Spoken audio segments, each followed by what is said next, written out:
As we know, we're missing our audience at the moment, but they're not too far away. We do have one audience member on the line. It's Jean-Paul. Now, hang on. Now, let's just see. Can we get John? Let's get the touch screen up here. Let's just see. Can we see which one Jean-Paul is here? Are you there, Jean-Paul? I am indeed, Jeremy. I am here. How are you? How are you doing? Nice to see you and hear you. Right. Go on. Tell us your point. Well, I think the question about whether the government has got it all under control or whether they're getting it under control, it's a crisis. We've not met something like this before. I think they're doing what they can, but they're doing what they can very, very late. You know, we've lost a lot of time with the herd immunity theory. You know, we're listening to a lot of decisions and actions based on a science, which we're still understanding, which is changing all the time. The lockdown was put into place, you know, well after many other countries like, you know, Germany, Spain, Japan, Australia.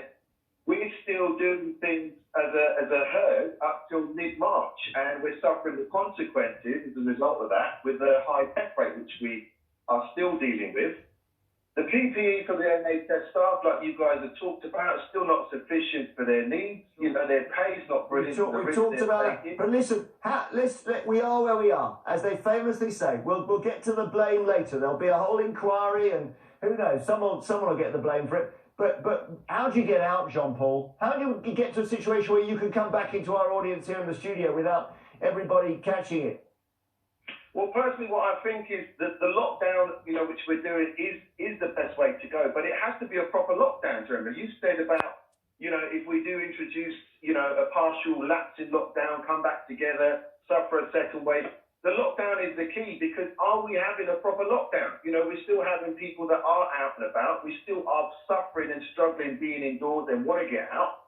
We're talking about now exercising twice a day, getting in our cars. The lockdown in other parts of the world is a proper lockdown, and I think we need to respect that. You know? Well, thank you. Thank you, Storm. Next up, we're going to speak to Jennifer from London. Hi, Jennifer. These rules, I've got the new checklist. It's complicated, isn't it?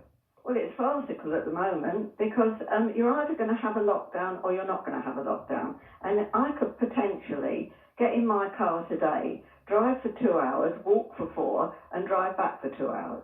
I could cause an accident. If somebody stopped me, I could tell them anything. I could go and visit family and tell